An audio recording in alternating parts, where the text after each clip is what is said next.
What's up, everybody? Welcome to another episode of the Cigars and Everything Else podcast, episode 42. Yes, sir. Episode 42. Yes, sir. Yes, sir. My name's Jared. My co-host is D.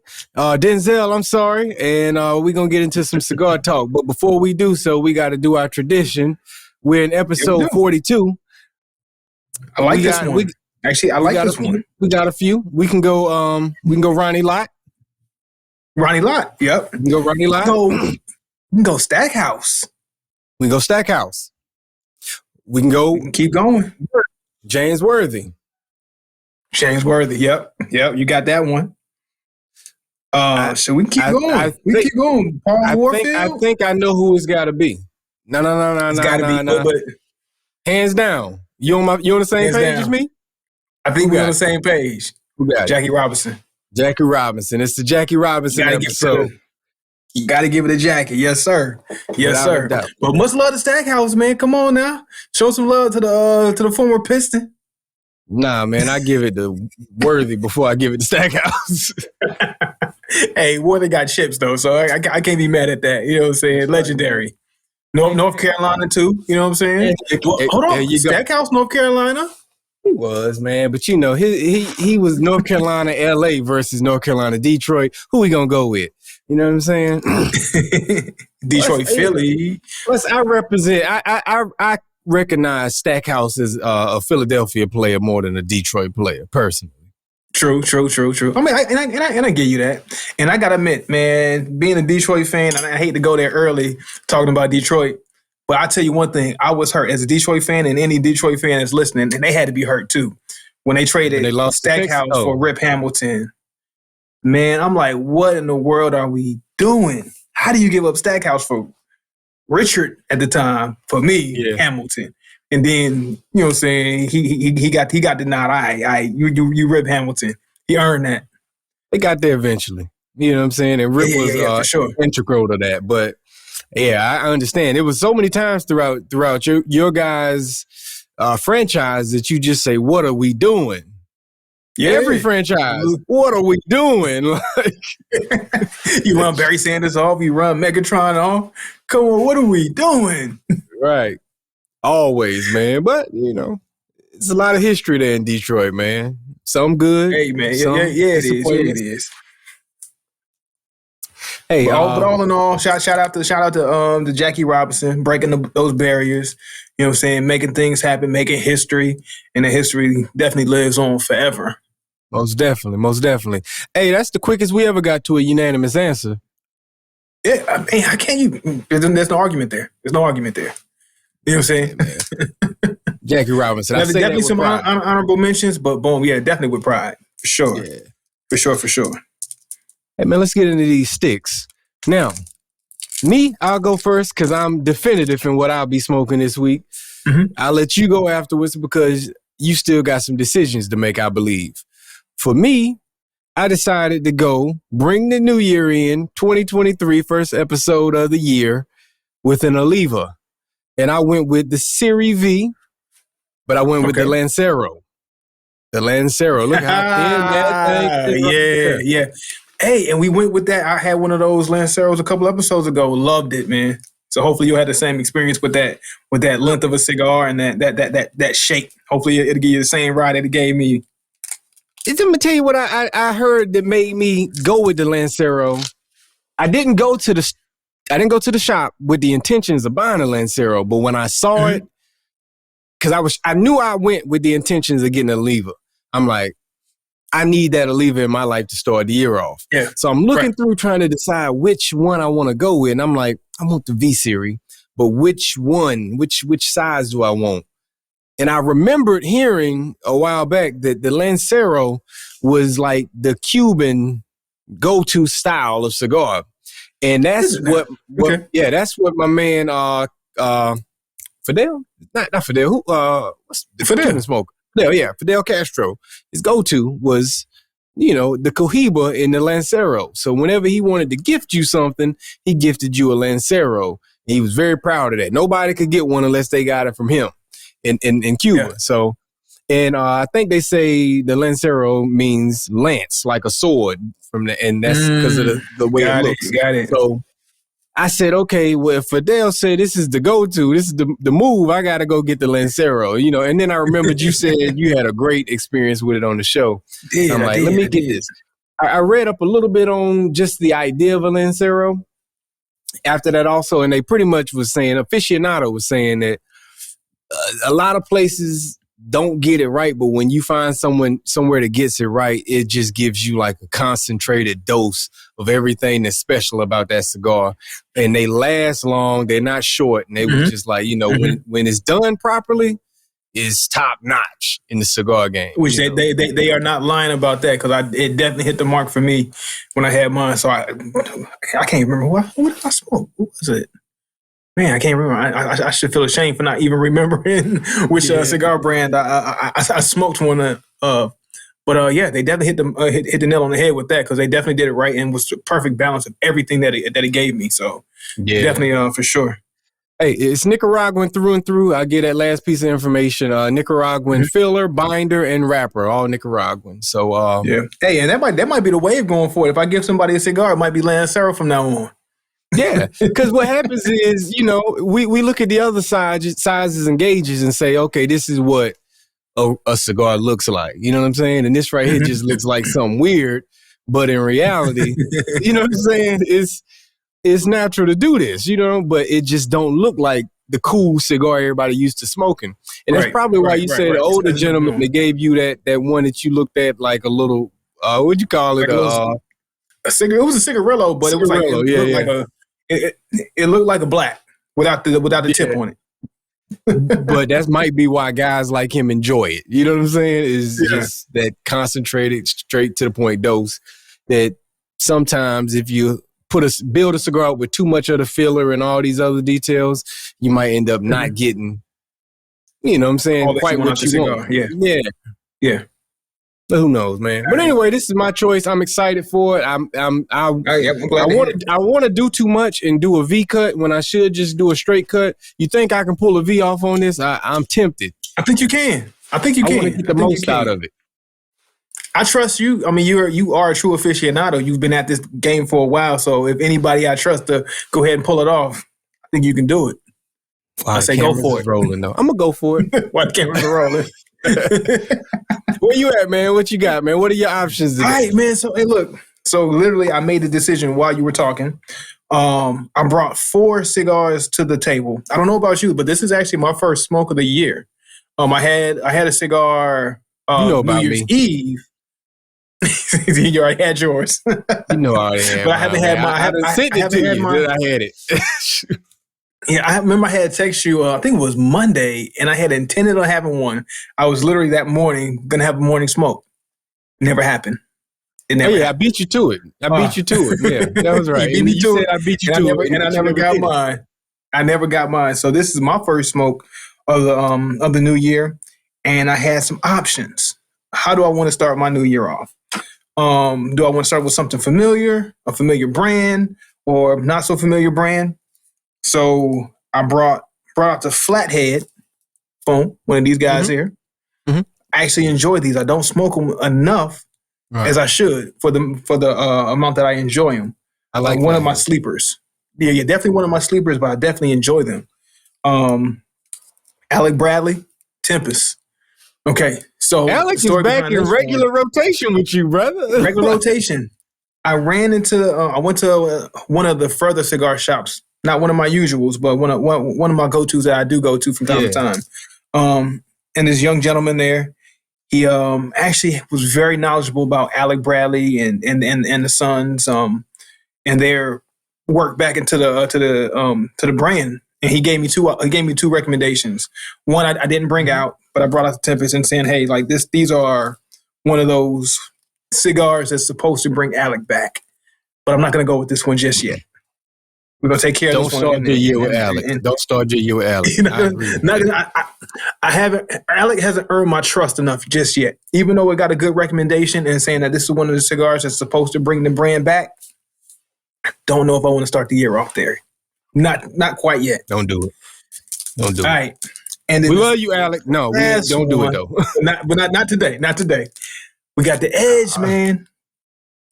The Edge is back with the new branding. So I actually found it in my region. And we're here, the 20th anniversary of Rocky Patel's Edge.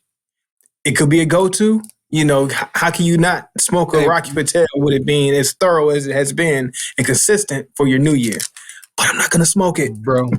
If that ain't your cigar, what? Man. Stop, man. Stop the recording, man. Stop the show. Stop the show. Stop the show. Now, I'm not smoking the Edge. I'm not going to smoke the Edge. I wanted to start the year off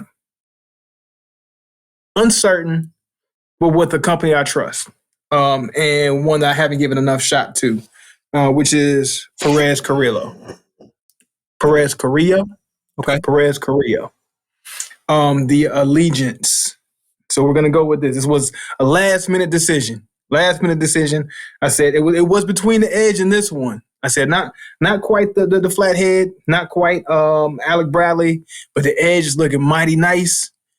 It's tempting, but I said let's go with Perez, and that's where we're at. So we got the box press Perez, Nicaraguan wrapper type Sumatra. Wrapper is also Ecuadorian, and then what we got? It's handmade and box press. It's supposed to be pretty. Not mild, but not harsh. Like as far as like the strength level, it's kind of like in that teeter spot between mild and being a stronger cigar. So hopefully it doesn't start my year off too bad. So we're gonna see. We're gonna see what this Perez does. Hey man, so here we are. Let me make one last plea for the Rocky. I'm not letting go of this. Here we are, man. Come on, let's go.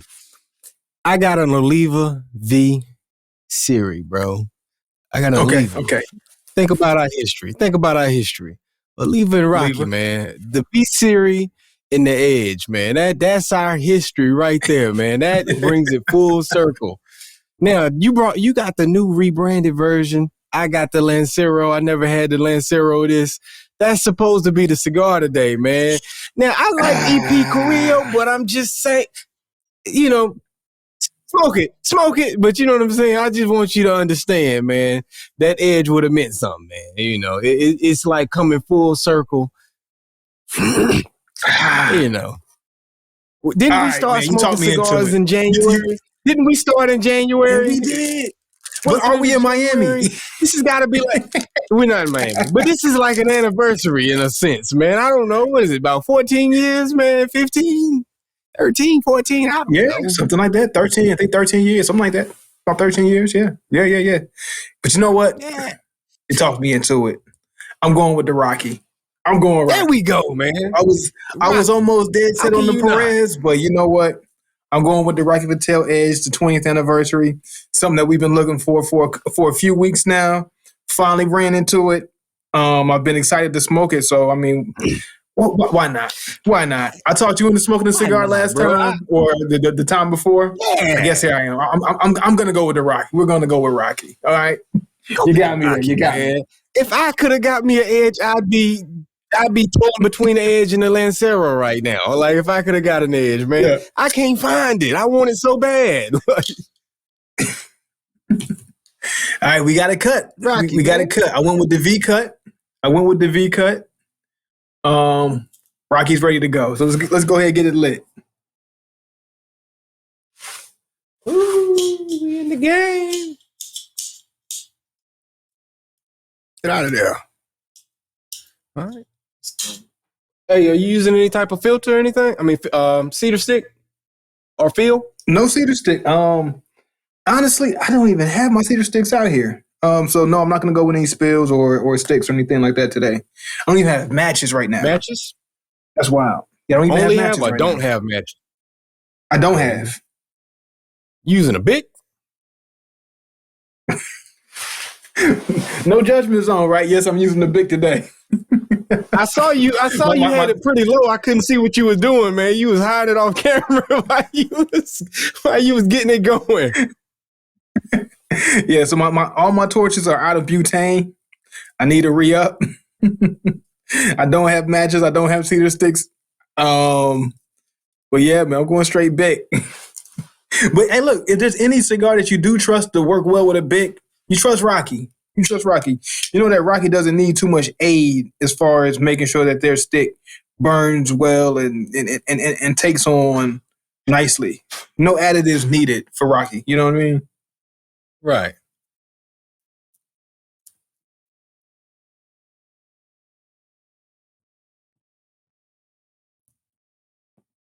Mm-mm.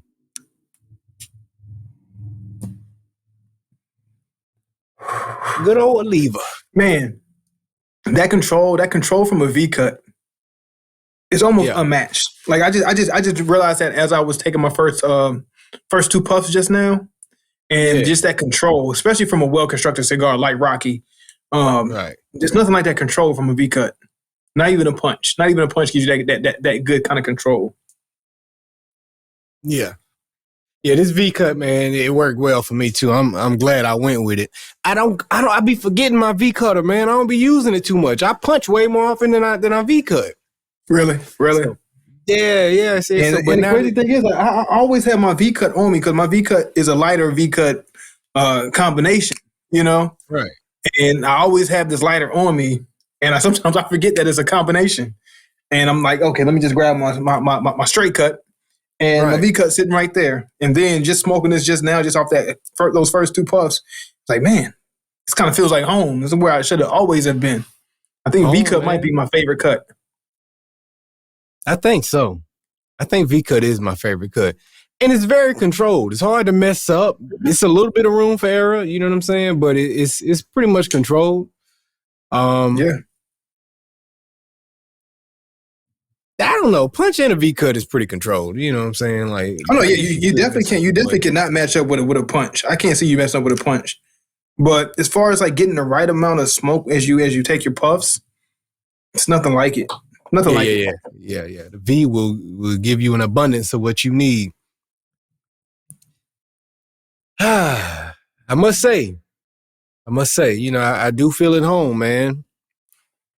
There is some of those earthy notes is the first thing that's hitting my palate so far. Okay. On this V series. A little bit of a chocolate nuttiness also, you know, that I'm picking up on too. But this Oliva makes a mighty fine cigar, man. I must say. So, let me ask you this. So are you doing the journey of this cigar?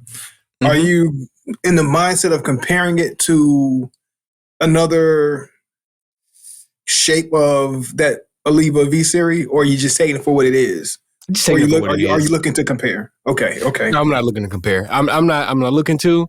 But realistically, I do have the expectations of my overall enjoyment being equivalent to a regular gauge or size. You know what I'm saying?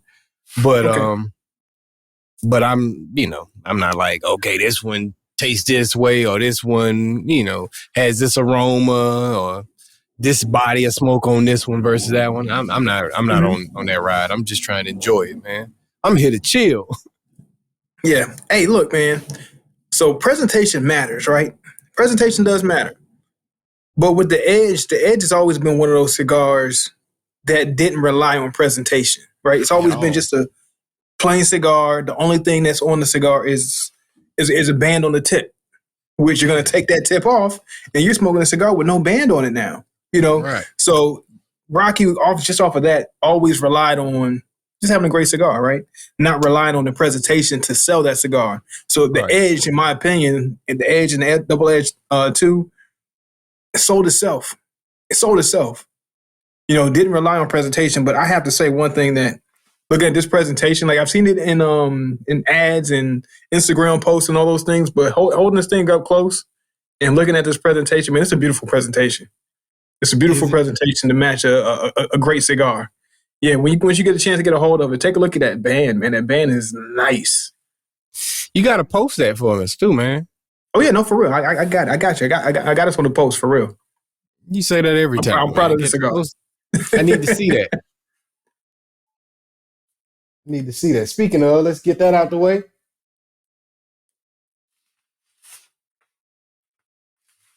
All right. We got anything in particular that you're pairing with? Yeah, I am. I'm sorry. I took a moment to snap a picture of the V series because that needs to be posted also. I'm telling you to post. You know what? Real quick before I talk about what I'm pairing with, because I got a story behind that. The band on that resembles the 55, right? It's close to the 55. Like, at least the coloring. I can't make out too much. Yeah, it is similar. I mean, like it does have that red and gold, but well, actually, I think 55 is more like maroon and silver. So it is kind of similar, like the silver that is on here, because it has like the silver grayish, but it has a gold and kind of a more like a plum red to it. Yeah. So I mean, you can see the similarities, but I think it's unique in and of itself. I wonder, was it necessary? And I trust Rocky as a business person. I don't think it was. No, it wasn't necessary. Yeah, I don't think it was necessary, but I think it was necessary in celebrating the stick itself. I think just out of celebration, say, hey, this is the 20th anniversary. This is like one of those staple cigars of like this is your flagship, in my opinion. Like to me, when I think of the Edge, I don't know if it's the same for other Rocky fans or cigar enthusiasts, but when I think about the Edge, I'll look at it as the flagship. At least it was the flagship for me, introducing me into Rocky Patel cigars. It's like, how do you dress up and recognize and celebrate? So I don't think it was necessary for them to sell it in movie units of this particular stick, but just more so celebrating the cigar itself and celebrate what the Edge has probably meant to a lot of cigar enthusiasts and aficionados. I'm pretty sure it means a lot to a lot of cigar smokers. Right. That's dope. And that's the right viewpoint on that also. It makes me look at this Oliva and I say they never changed it, but at the same time, I hope they don't. You know what I'm saying? I feel like I'm doing something different if you change it. Like I like it where it is. Like, right. It's traditional. You know what I mean? But you asked what I'm pairing with. Tell me if you remember back in the day, we'll say maybe around 2012 now, about 10 years ago, I had a go-to wine. I stopped drinking it because it disappeared. I couldn't find it no more. And something made me think about it. And I said, I wonder, can I find it again? And I found it. I hadn't found it in years. They just stopped selling it. What it is. It is a dry Riesling called St. Arbon's Hoff. I found my Hoff. And I'm back on it. I don't have it in a wine glass because I didn't want to look like, in here trying to look like I'm drinking out of wine. I just don't want y'all judging me for those who watch the video. Too acidity, you know what I mean? Too acidity. You up here. It's all good. Yeah. But I've been drinking it in my wine glass, holding it in my glass around the house, And that Hoff, man, I know Riesling is like a dessert wine, but this one is dry, so it ain't quite like the same. But it doesn't feel like it's too sweet, whatever. Yeah. No. It's got like it's very dry. You know what I'm saying? But at the same time, it just took me back to those times when I was smoking Olivas and Alex. I forgot my man name, Alex Bradley and Rocky Patels. You know what I'm saying? And drinking my Hoff, man. And hey, look, man, back in the day, I used to drink it now because I feel like I could knock the whole bottle out right now, like it'd be good. You about to be back to one of them wine drinkers that used to kill bottles, man. Like I know some wine drinkers, a bottle is nothing. I never understood it because I didn't have my go-to wines like that. But that was my go-to wine where I could sit down and do my thing with it. And they took it off the market for a while. They came back rebranded. I didn't even recognize it when I saw it. Recognize it, yeah. New bottle, new label, and all that stuff. But hey, man, back in the day, that used to be our thing, man. Wine with our cigars. I didn't much so catch heat, but one of the older gentlemen I used to go smoke cigars with was like, man, you got to come up off the wine from time to time. Because I was Sauvignon Blanc every single time. I knew exactly what I was going to pair my cigar with, no matter what. But he kind of schooled me and said, well, you can't drink that with every cigar. Sometimes you got to find some different pairings. And then that's when we kind of jumped into the whiskey bourbon with the ginger ale mix and stuff like that. And I kind of got hooked on that. And that's been like one of my go-to because it goes with most of your cigars. But man, I was on that Sauvignon Blanc heavy. Like whatever it was, because it's that same dry, definitely not as sweet as Riesling, but it kind of mellowed out those cigars. So So even if you had a harsh cigar, something that was mellow too, it complemented the mellow and it dialed back the harshness of a more harsher cigar. So I don't know if the Riesling does the same for you. But man, being on that wine back in the day, we were on a wine journey back in the day. Like whatever wines we could try, the ports and the Merlots, whatever. Like we was getting it in. Yeah, we were almost borderline of becoming wine connoisseurs. Almost, man. We were headed down that path, man, and we backed off of it when the whiskey started. We started pairing with the whiskey, and then we went hard with that, and we ain't really looked back since. You know what I'm saying? Like wine has never quite been the same since we really it hasn't been the same. Yeah. Heavy, but I still enjoy it. I still enjoy it. I bought a bottle of Sauvignon Blanc maybe 3, 4, 5 months ago. Sometime like middle to the later part of 2022. I jumped back in the wine thing for just a minute, visited for a second, and I hop back out of it. Yeah. I'm probably gonna go on a little run, man. Now that I done found my hearth and where I can get it at, I'm probably gonna be on a little wine run. So don't be shocked to see me drinking wine every episode, But I'll just lie to y'all and tell you it's ginger ale and whiskey or something. Y'all ain't gonna know about it. We would. It's gonna be St. Arbon's Hoff. I'm gonna be on it. You know what I'm saying? Because it's got that little apple taste, but it's not sweet at all. It's got like a dry bitterness to it, but it's just perfect. Where it's perfect for my taste buds. You know what I'm saying? And you always have to find that thing that works with your taste buds. Where you like, man, I'm into this. Because truthfully, most alcohols aren't ever good. You know what I'm saying? Like, but you find the ones that are more manageable to deal with. You know what I mean? So like, but we had discovered with the Class A now. Azul. Now the Class A was good. Yeah, it was good. The Class A is still good in terms of alcohol. It's good. It's still good, but it's good in terms of alcohol. It ain't good next to some juice. You know what I'm saying? But yeah, I mean, and then we had been drinking for a while. Like if it was like maybe your first sip of alcohol ever, you might sip like, what is this? But it's the fact that we have a more complex palate now. We was like, yo, this is good. You don't got to put nothing. What is it? Smooth. It's straight. It's pleasurable to drink. You know what I'm saying? Leaves something nice on your palate.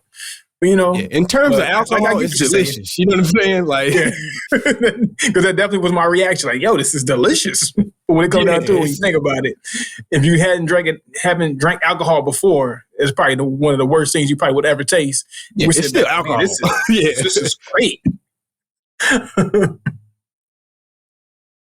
So I have I'm still on brandy. I got brandy with some ginger ale mixed with it. Brandy season is almost over for me. I usually do the brandy in just the fall, but I did kind of extend it over to the new year. But man, I've been on champagne, man. I just ran out of champagne. I would have poured some champagne if I had some more, but I did run out of champagne a couple days ago, so I didn't feel like doing a re-up. But I have definitely been on a champagne crusade.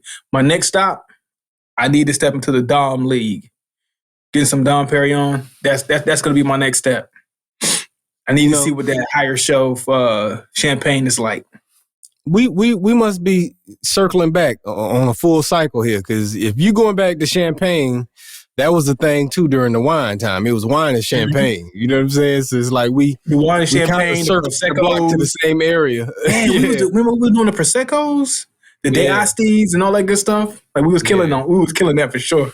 But yeah, I'm definitely stepping into the more into the champagne league now, more so than I have before. And I definitely, especially since we started up in that shelf level, I'm looking at that. I'm looking at those shelves a little differently now.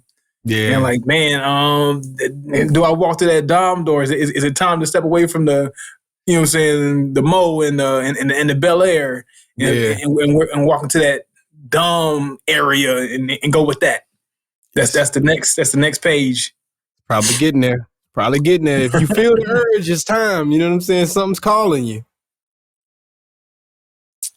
Hey, but the thing is, you're afraid of being disappointed too. At that price point, you're afraid to be disappointed. Yeah, you ain't gonna know till you get in there and try it though. Mm-hmm. I mean, we took a giant risk with that Class A. You know what I'm saying? That was just on some whatever, but it worked out. But That could have easily been like, man, where's the, Get the 1800. Somebody put 1800 at, yeah. Hey, man, I'm going to shift gears for you, man. This is random. This might not last long at all. But I'm going to ask you a question. I heard this right before we went on, and somebody was saying, they were asking the question. They said, what is it that you can't learn as a person? Like, what skill is it that you can't learn as a person? Can't learn. And somebody responded, and they said the only skill they believe you can't learn is common sense. Do you believe there's any truth to that? You know what? Or can it be learned? And this is something I've never thought this before. To a sense, I'm actually going to just not even try to rationalize it. I'm going to say no. You can't learn common sense. It's either you got it or you don't. Now, I don't know, like people who don't or seemingly don't have common sense, and we know we've all dealt with a few. Everybody has dealt with a few people where we feel like this guy has no common sense. Guy or gal has no common sense whatsoever. But the people who you perceive not to have common sense, they don't recognize that they don't have common sense.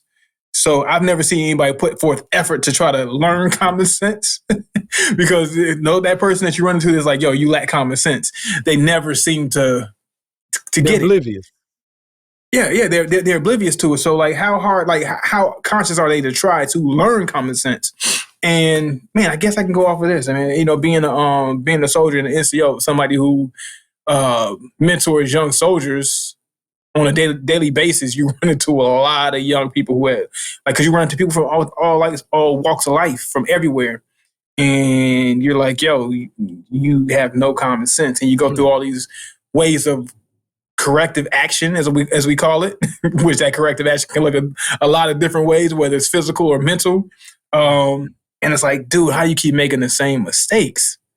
Like, how do you keep running into and bumping your head against this? Like, you have no common sense. Like, how many ways in the military, I can't think of any other setting other than maybe school, grade school, where you actively try to teach somebody common sense. And even in school, I don't know if they necessarily focus on teaching common sense other than like just discipline of like you do something boneheaded, you get disciplined in a certain kind of way. But then it's like, it's not really hands-on as it is in the military where like I'm embedded in your everyday life, whether you're at work or off work, like I am in your life.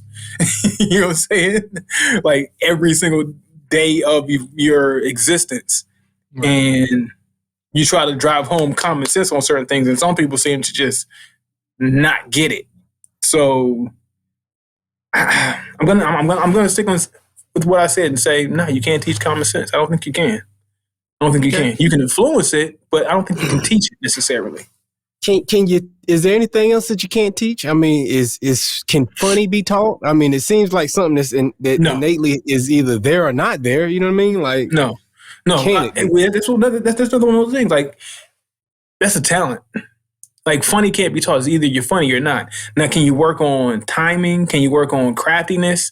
But in order to even work on that, you have to have some kind of funny bone. And if you ain't got it, you ain't got it. If you just corny, you just corny.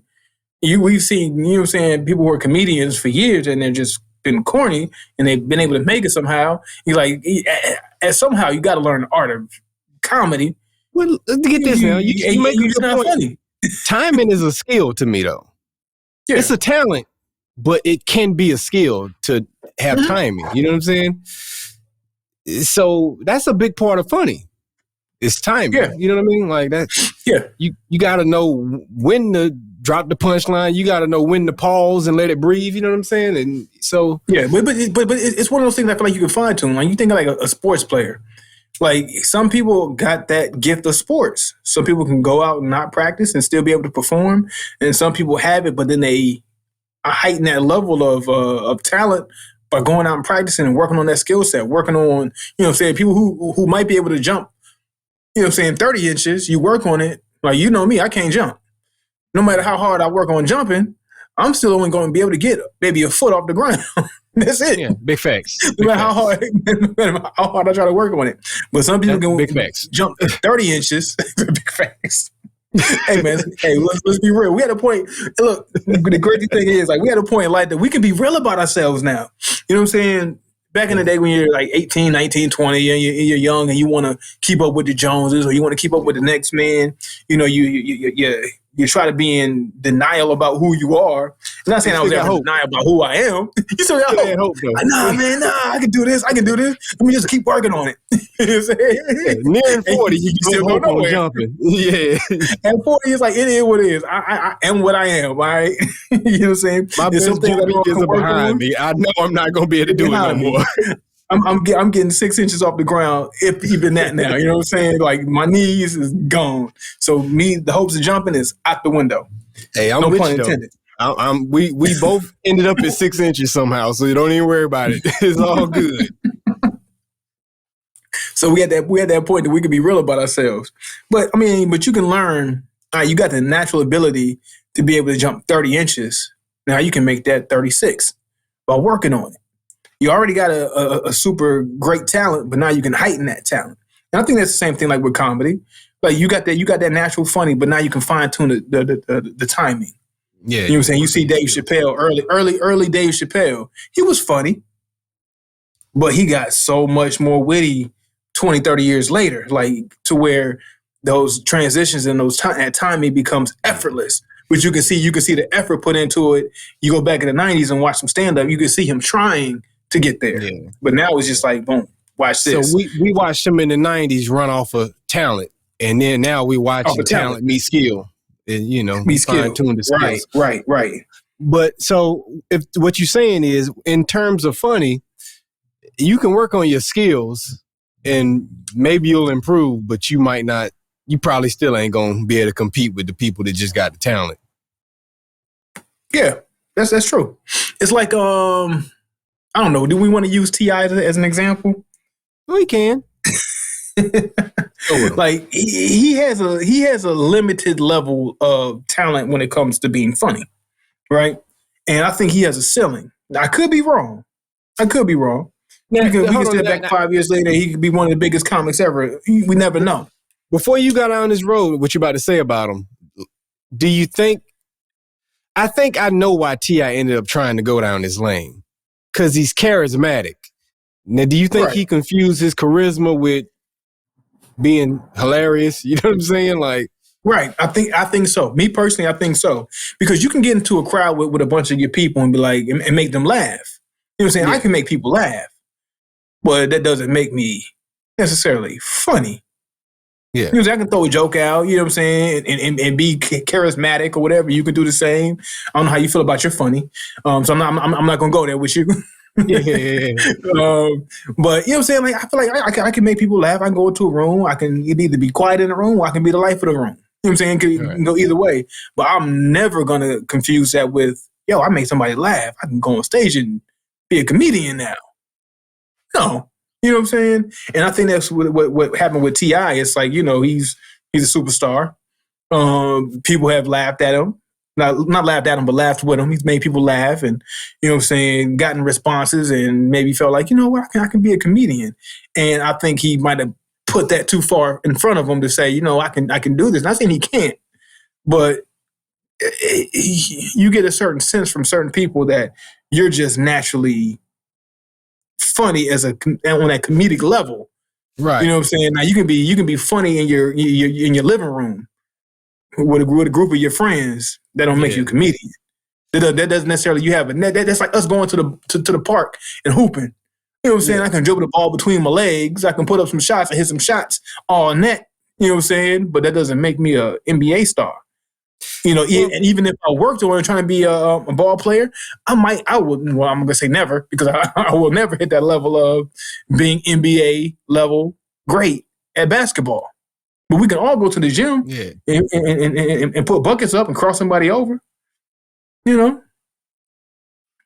That's I think with T.I., I think T.I. is, he's a guy, even before the whole comedy thing, I looked at him as a guy with a sense of humor. I followed him enough to see him do funny things before, you know what I'm saying, or be funny. Yeah.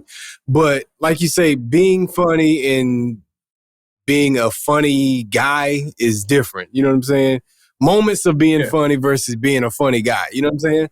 But I think he has obviously he has. I'm gonna say that. You know, I don't know him personally, but obviously he must have a love for funny. And sometimes when people have a love for funny, they enter comedy. I think that's why you see a lot of unfunny comics on stage nowadays, because they love the idea of funny. They love funny stuff. I want to be around funny. I want to be a part of funny. So because I love funny, let's try to be a comic, because that's the world of funny. You know what I mean? And I think a lot of people end up doing it or seeing other people that's weak make it, and they say, oh, well, if they made it, I can make it. You know, once everything gets watered down, everybody feel like they can do it. Now, has there been a lot of unfunny people who have made it? Yeah. There's been several unfunny people who have made it. Yeah. But and then you get people that's like a Mike Epps or like a Bernie Mac, or who else is someone that's like, when I say Mike Epps and Bernie Mac, I mean these are people who you put them in a room and they're gonna control the room. They're gonna, you know what I'm saying? Not even on no stand-up stage. I mean, you just put them in a room full of people and they're gonna be and then their room is theirs. Their room is theirs. Their room is theirs. They're gonna have everybody in the room crying and stuff like that. They just funny people. Like, you know what I'm saying? Yeah, and honestly, I think T.I. can fit that mold of what you're saying. I think you put T.I. in the room, I think he can control the room. I think he can control the room. Yeah, charisma and sense of humor, but yeah, I don't think that's comic level genius or anything like that. You know? Yeah. Who knows though? But once again, that's comedy is something that people don't look at that requires a skill set, but it requires a skill set. That's why you see so many people go to these little clubs and these hole in the wall clubs and work on their stuff before they come put their special out. They gotta work. That's the gym. That's the gym for them. You know what I mean? You see Chris Rock and all these big name people, they in these little hole in the wall clubs. Dave Chappelle was in hole in the wall clubs for years before he got back on Netflix. He's back in the gym. You know what I'm saying? He putting up jump shots. All right, that worked. That didn't work. Hey, you remember what's the comic, man?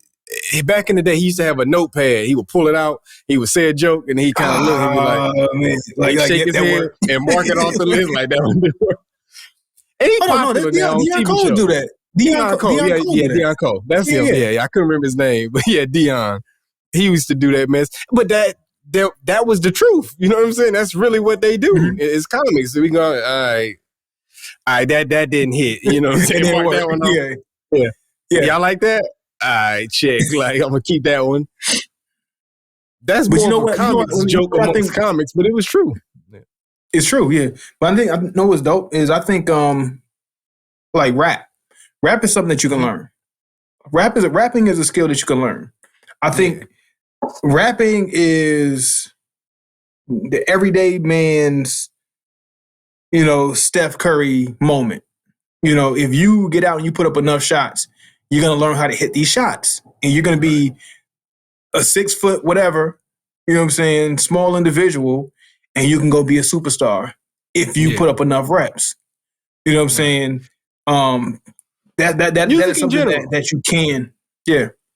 Music in general, I think, falls in that category. I personally have zero talent musically. I have skills. I've worked at home, you know what I'm saying? But it didn't come naturally, you know what I'm saying? Naturally, I had no sense of none of that. Like, you know what I'm saying? Like, but I got skills now. I can I put myself in that category too. I'll put myself in that category. Yeah. I don't feel like I'm you know what I'm saying, ultra talented when it comes to that. But you do it long enough, you work on it hard enough, you're gonna get some decent product out of it. And especially if you can dedicate your life to it now. You definitely, and then you get around enough technology. Now you learn that technology and let that technology come together. Boom, you can do great things with it. But how do you feel about certain level jobs though that require a certain talent level, where not everybody has that capability to learn? Like being an engineer or something like that. Does that fall in that same category, or does that fall outside the category, or is that more of that genius level? Like for me, I believe to be a great comic, you have to have a certain level of genius to be great at it. Yeah. Would you put that in that same boat, or would you put like rapping and music to me is like a trade? Of course, like having singing ability, vocal ability, that's on that level of comedic genius. You know, you either you got it or you don't. With certain lane of music, you can work music and make your way. But see, I disagree with you on that, because I think even with the singing, a skilled person can catch up to a talented person. You know what I'm saying? Like, I think so. Maybe when it comes to actual recording, I don't think necessarily if you put two people on the stage and you say you go. You're gonna be able to see that skilled and talented person. They're gonna separate. It's gonna be night and day if you ask me. I think if you take that skilled person, you take that talented person, and you look at them both, and you put them on the same platform and in the same forum, and you say, "Go." Now you go. You're gonna be able to tell the difference. Now, can that skilled person be better than a naturally talented person? Absolutely, yes, because they worked on it. That's why you have certain ball players who have natural talent, and they're not as good as that skilled ball player, or as great, or don't have any championships or accolades. Iverson Kobe. I think naturally, Iverson was just more athletic, especially at his size, to be what he was, but he just didn't work as hard as Kobe did to be what Kobe was. Yeah. Look at it. Kobe was a bench player. Iverson was everything. You know what I'm saying? When they came in the league. So that's an example. Roy Jones, Floyd Mayweather, they was around the same time. Nobody cared about Floyd. Roy was all talent. Like, you know what I'm saying? Floyd was all skill. Like, but I say, other way, yes. Floyd is more skill. Roy is more just natural, just talent. God-given, amazing creature. Like, you know what I'm saying? Like, but I think the same thing. I used to think what you think for singing. I used to think that, you know, you can't improve it. Either you got it or you don't, and then from there you can't improve it. But that's what I used to think. I used to think either you had it or you didn't, and once you have it, now I can get better. You know what I'm saying? I didn't know that you could start from zero, just like any other thing in music, and then build up to something. But that's what I'm saying. Now, I'm not saying that you can take somebody who's been singing their whole life since they were 3 and they just functioning off talent, and that person that's been singing for 5 years off skills is going to beat them. The disparity is too big. You know what I'm saying? But somebody who has been, to use the Kobe and Iverson reference, somebody who's been working at it for 20 years and they're skilled, 20 years worth of skill, versus somebody who's God gifted and just learned they could sing 5 years ago. You know what I'm saying? They're not going to beat that skilled person. They're just not going to out sing them. Like, and you're going to think that person is skilled when in reality they just talent. I mean, you're going to think they're talented when in reality they just skilled. So I disagree with you on the singing thing, but that's just because I learned anybody can learn to do it. And once I figure that out, it's like any other skill at that point in time. The person who put in the most work going to be the best. In my opinion. I could be wrong, you know what I'm saying? But I mean, like, I still feel like there's a cap. I feel like there's a cap. If you don't have a natural talent, there's still a cap. Like when it comes to something like that. The cap is the amount of time you have to put into it. That's the cap. Like, because you think about it. To recognize I can't sing, but I want to learn how to sing, I better start when I'm 12 years old. And then I better not, you know what I'm saying, get on stage with nobody until I'm 30. I need that much time just to catch up with that naturally talented individual. Maybe or maybe not. Not saying 20 years. Maybe 5, 10, maybe 10 years. Yeah, there you go. You know what I'm saying? Might be exaggerated. Like, I would never get on in the same room with a Robert Glasper, who I can tell he's skilled. Of course, he works on his craft, but he's naturally talented at playing the piano. You know, I can learn some songs and some chords and some and tickle the keys a little bit and act like I'm trying to do something. But you're gonna be able to tell in an instant that person just worked on a skill and that person is just naturally talented. I don't know. I don't care how many years if I worked on it, would I ever see that level? Okay, that's interesting. Let's go with instruments, right? Mm-hmm. Is there anybody that's really naturally talented when it comes to an instrument? You know what I'm saying? Like, how much talent is there with an instrument versus skill? I think so. I mean, how much talent can there be though? I mean, like your first time. I think there can be tremendous talent. Tremendous talent. Just off of one, like if you listen to, some people have a natural ear, and some people have natural mechanics, right? Yeah. just if you look at somebody, I remember back in the day, people would look at somebody's hand and say, "You should be a piano player," right? Because they would have certain dexterities with their fingers, right? That already gives you a natural ability to be able to do something. Now, whether you tap into that ability or not, that's up to that individual. Now, you put a keyboard in front of them and you try to teach them some lessons. If they have that ear combined with the dexterity, they're going to be able to move smoother and faster and easier and pick up things faster than somebody like me with short, fat fingers and not necessarily the best ear. Okay, that's so the talent is the actual genetics in a sense. The genetics. I mean, outside of the ear. The ear is an actual talent. You know what I'm saying? Because everybody ain't got ear. Some people have that ear naturally. Some people you have to train that ear. You have to learn that ear. Yeah. Or learn to train my ears. But a lot of people. Right. Some people do have the ear. My son kind of has the ear naturally. You know what I mean? My 6-year-old. You know what I'm saying? But I get what you mean as far as that. That the ear is a talent. I didn't look at the fingers as a talent, but I guess it's. I think it is. The fingers is like being 6'7" in the NBA. You know what I'm saying? 6'7". Is it a talent? True. But think about like flexibility. I think like flexibility is a talent. You see somebody who's flexible and they become a gym. Oh, maybe a martial artist. Like there's certain things in martial arts I wasn't able to do as somebody else. Like one of my friends, Wesley. He's just naturally able to do backflips and splits and things like that. So he had certain mechanics that he can do in the realm of martial arts that I couldn't do. I had to work on this. But then at the same time, he had to work on some other things too. But he had a natural talent for my hands, man. So not necessarily hands, but my reaction. So when it came to fighting, my reaction time, and I felt like I had naturally, like everything else on my body slow. But I felt like my hands were naturally quick.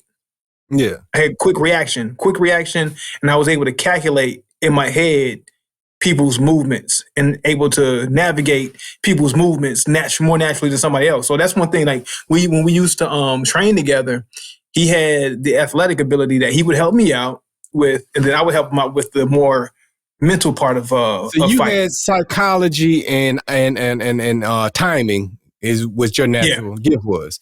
Yeah. But see, that's the interesting thing. We all have gifts. We all have those talents that we can apply. Absolutely. We can apply to whatever it is we're trying to do. Like, you know what I'm saying? Like I say, I had zero talent musically, but I had talents in other places that probably helped me. And then as I was building my skills, you know what I'm saying? Like, but the general stuff you tend to think of as far as music, I didn't have those, like the ear and the long fingers and, timing, musical timing anyway. So, I guess when you put it that way, there are all kinds of different talents. It's how do you tap into that talent to use it for whatever it is that you're trying to do? Yeah, that's what I'm trying to say. Yeah, that's it. Tap in, and that's an important lesson. I don't know if we're doing lesson day today on cigars and everything else, but learn what your talent is and apply your talent to whatever it is that you're trying to do to become more skilled at whatever it is that you're trying to do. I guess when it comes to big picture, that's all what we're trying to say. Yeah. But there are some things you can't learn. What is it though? So far, it looks like it's just common sense. You know what I'm saying? Common sense is not we're on the same page that you can improve. We acknowledge you can improve in things we don't think you'll ever be great at. But we think you can. But then when it comes down to it, you think about what we just said. Like everybody has a talent, like mentally be able to tap into something. But so if you don't have common sense, there's nowhere you can go. You can't. You don't tap into. You have to have some kind of. You have to be able to tap into something, and it takes common sense to tap in and say, okay, I can't do this, but I can do that. So let me use this to accentuate that. Yeah. That's the common sense. So now if you don't have it, you have nowhere to go. You have nowhere to go. You can't get it. You have to have somebody else on the outside to naturally force it to you. And that's the part we talk about when I'm talking about like training soldiers and stuff like that. Like, dude, this guy has no common sense. Let me try to force feed it to him. And geez, he still can't get it. So is people without common sense unmoldable clay? Is basically what they become? Pretty much. Dang. or it's not necessarily unmoldable clay, but it's some tough clay. That clay needs some more water. It needs to be spun on that little wheel, like and faster, spin it faster. Like, look, you ain't gonna be able to pick up that clay like it's Play-Doh and just be able to bend it and do whatever you want to do with it. So let's say this then. Is it safe to say, out of all the weaknesses you could have, that's one of the toughest to overcome? Not that you won't overcome it, but one of the toughest to overcome. It's gotta be. It's gotta be. It's gotta be. I don't know if you almost saw me just drop my cigar just now, but yeah, that almost ended bad. But but yeah, it's one of those hard. It's gotta be the toughest thing to overcome. Almost unrecoverable. Like if you don't have it, like you just really. And you know what's worse? You don't even realize why life is so tough. You're like, man, why life always hard, man? Everything gotta be. It's you. It's you. It's you. Yeah, you have to have somebody on the outside to tell you. If you don't have anybody on the outside to tell you, then you just what's in the point of telling them, homeboy? What's the point of telling them if they can't fix it? We might as well not even talk about it. It's like you having a club foot, and I point out, hey, bro, you got a club foot. You're like, man, I can't do nothing about it. Why are you even talking about it? Like, well, I mean, from my standpoint, when you're in a situation where you ain't got no choice but to figure something out, like, you're here, you're my soldier. We got to figure something out because we got to keep functioning every day. And I need you. You're one of my people. And if I'm only allowed to have 5 people to be able to do this task, and you're one of those 5, and there's no other way around it but having you as one of my 5, I got to get you to get it together so I can make sure that this functions right.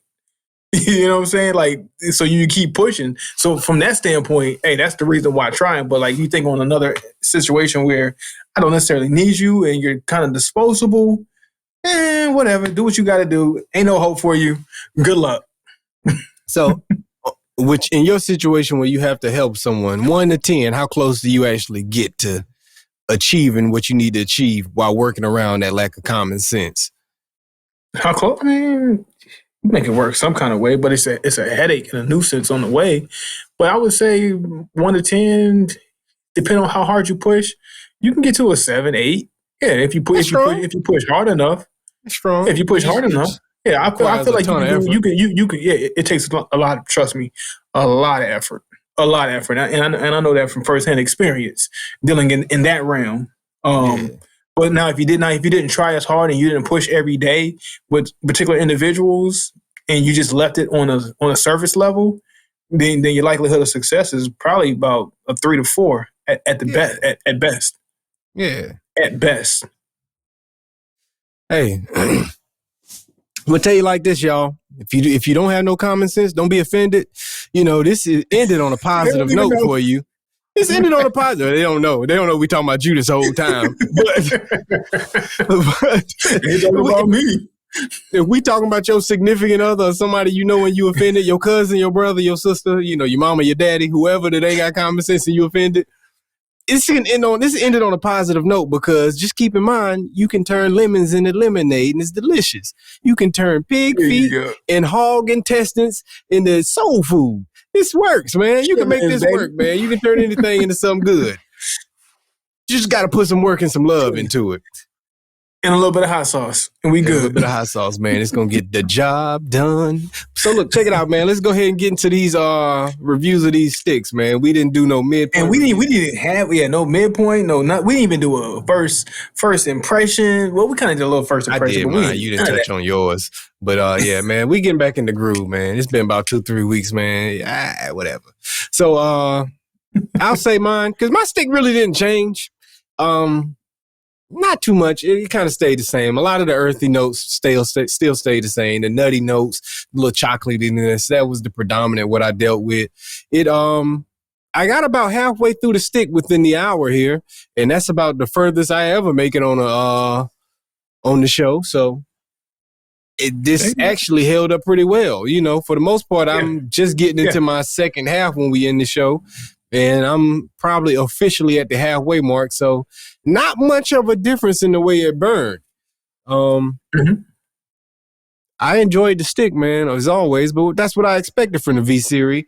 I'm gonna go with a 4.4 out of 5. 4.4. Yeah. All right, nice. And just to make some remarks on that Lancero compared to when I smoked mine, very similar to what I said. It had some great things that it was doing, but what it did and what it did very well, it just kept it right there. Yeah. And that's one thing I did love about it. Like it brought out those things that I enjoyed about that cigar, and it kept it right there. And it was just it just made everything just feel good and smoke very well in that particular type of stick. Yeah. So that's my not saying I expected that, but it was cool to hear that, to say that, you know what, hey, that's what I got. Yeah, I'm taking in a lot of smoke on each every time I inhale, but not inhale. Every time I draw from the stick, I'm getting a full body. You know what I'm saying? A smoke, nice, good smoke. It's good, man. Like any of the issues you would think you would have, you don't have with it. You know. Now I tell you this, I am having to dump the ash a little more regular because I'm not trusting it. Okay. But outside of that, it's cool, man. I mean, I ain't mad at it. I'm actually intrigued to try Lancero on some different sticks. You know, it's not a lot of them out there, but I am interested in trying them with the brands I trust. So, yeah, with the brands you trust. You know, and I'm actually, when now that you say that, I'm probably gonna venture into some other brands if I notice them out there, just to see, like, is it the construction from the brand or the construction from the type of cigar that actually aids in helping that cigar. So I'm actually willing to jump into some cigars of brands I don't trust with that Lancero, just to see, just from purpose of trying to find out and figure out, because you know we never done it before. It's a new lane, but it's a lane I'm willing to stick with. Keep this in mind. Mm-hmm. Okay, consider this anyway. Not keep in mind, but consider this. Do you think hand rolled versus manufactured, you know, will make a difference with a Lancero? Because that's what I think. I think they say some of these different places that are manufacturing it by machine is where you run into construction issues. So yeah, I think hand rolled means more. It matters more. Like I think it matters more of how the cigar is constructed on the Lancero than any other type of cigar. I think that if it doesn't count any other time, that's where it does count. I think that's where it does count. Yeah, so. That's just my opinion. Don't hold me on it. I don't know for sure. Like I said, we're brand new to jumping into that Lancero realm, but I would say so. I would say so. Yeah, when going this thin, you seem like you would want to trust a hand a little more than just something dropping down and, you know, doing everything. Your room for error has to be very slim, like very slim room for error. It's got to be. Right. I can only imagine. All right. Yeah. But yeah, man, let me go ahead and talk about this edge. I don't know what do you want me to say? It's an edge. It's an edge. Hey, is it the same edge you remember? Do you feel the same? Like, I feel the same. I don't feel like it was in. What were we gonna say? No, I was just saying, you know, I don't think that it's changed any, and you may not, I don't know how long it's been since you had one, so you may not be able to compare it per se, but did it take you to the same place it used to when it was a staple for us? It did. So one, off of aroma, yes, right there. And aroma is one of those things that's very nostalgic. Like it's nostalgic building. And definitely off that first couple of puffs, once that cigar got lit. Matter of fact, no, not even when I lit the cigar. When I took the cigar out the plastic, when I removed it from its casing, and I could smell it. You know, we already talked about sniffing the cigar. I actually did sniff the cigar this time. But even when I had just pulled it out and that aroma hit me, like, ooh, this is, yeah, I remember this. Because as we know, the edge honestly didn't even come in cellophane before. It wasn't even in plastic. So, like, taking it out, it might actually even seemed even more potent with that aroma coming out of the plastic than before, because it's just it's been ready to release. So as soon as you take it out, boom, that greatness of that edge it hits you. It's potent and it's pleasurable. But the smoke is good. Of course, the construction is top notch. And I hate to be on Rocky like this all the time, but it is what it is at this point. Rocky just does it very well. And I'd be curious to find a Rocky who doesn't do what we keep saying that they do, because we just keep finding that this does what it does. But the aroma, great, nostalgic. Then off that first light, of course, with the V cut, very controlled smoke. That draw was nice. Good thick smoke, but not overpowering, overbearing. The notes I was getting, of course, that earthiness, a lot of nuttiness, slight spice, but of course it's rocky, so you kind of expect it. But the spice doesn't last very long. Like after that first third, I'm into the second third already, and spice is gone. There's little to none now, and it's just a smooth stick, man. I'm gonna give this bad boy. I'm gonna say a 4.5, man. I'm gonna put it in that Liga realm. Like once you go 4.5 and up, you're touching Liga area. You're talking that Oliva area. You're going there. It's in that, you're in that Cohiba realm, and I think the Edge is one of those ones that doesn't miss. So 4.5 on the Rocky Patel Edge 20th anniversary. Okay. That's interesting, man. I was close to doing 4.5 on this Oliva, but I didn't want to feel like I was gassed, so I just went 4.4. I might have overthought it, you know what I'm saying? But yeah. So that's dope. Yeah. That's dope. Hey, man, that was the Jackie Robinson episode, man, you know? Yeah. Episode 42. First stick of the year for me. First episode of the year for us. Hey, man. Oliva Rocky, we went Edge, we went V serie. Can't do no better, man. Good things to come when you start off like that. Hey, yes, sir. We appreciate everybody for tuning in to this week's episode of the Cigars and Everything Else podcast. We'll get with you next week and keep them sticks up. Keep them up. Cigars up. We out. Yeah.